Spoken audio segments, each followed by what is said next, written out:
Imagine कर सकते हैं एक ऐसा देश जो गरीबी से जूझ रहा था, एक ऐसा देश जिसे पूरी दुनिया ने नजरअंदाज किया।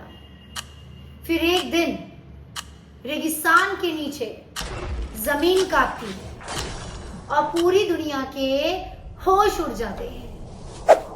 नमस्कार दोस्तों, आइए शुरू करते हैं भारत 2047 की आगे की कहानी। ऑपरेशन शक्ति, पोखरान परमाणु परीक्षण, भारत का एक ऐसा गुप्त मिशन जो दुश्मनों की आंखों में धूल झोंककर अंजाम तक पहुंचा। साल 1974 में इंदिरा गांधी की सरकार में पहला परमाणु परीक्षण किया गया। नाम था स्माइलिंग बुद्धा। लेकिन ये सिर्फ एक टेस्ट था और अब टेस्टिंग का सपना बना प्लान। अब आते हैं 1998 पे, जब अटल बिहारी वाजपेयी पीएम बने। उनके मन में एक संकल्प था कि भारत को सुरक्षा और सम्मान दोनों मिलना चाहिए, क्योंकि उनका मानना था जो अपनी सुरक्षा नहीं कर सकता उसे सम्मान भी कभी नहीं मिल सकता। पर ये आसान नहीं था, क्योंकि अमेरिका की निगरानी सैटेलाइट हर 4 घंटे में पोखरण को कैप्चर करती थी। कोई भी हलचल और सारी इंफॉर्मेशन लीक हो सकती।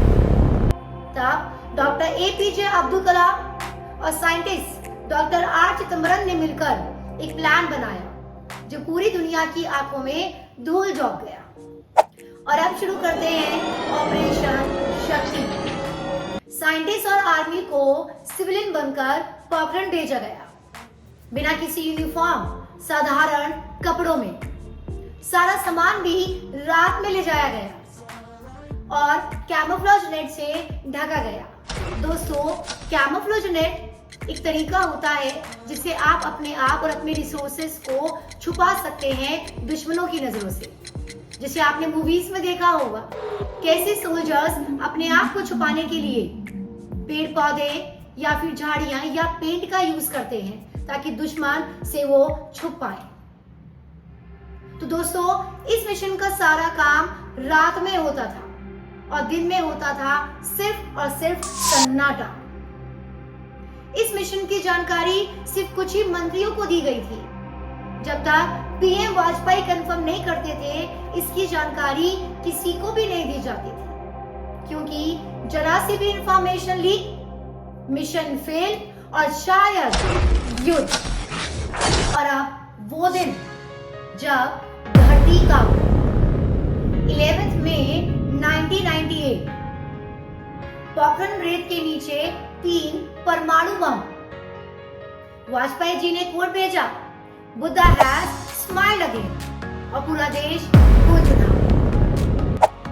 और फिर 2 दिन बाद 2 परमाणु टेस्ट और हुए। पूरी दुनिया चौंक गई। CIA और नासा सब fail. And now India declare itself a nuclear weapon, यानी कि अब भारत परमाणु शक्ति बन गया था। और अब दुनिया का रिएक्शन और भारत का जवाब। भारत पर फिर से सेक्शन लगे।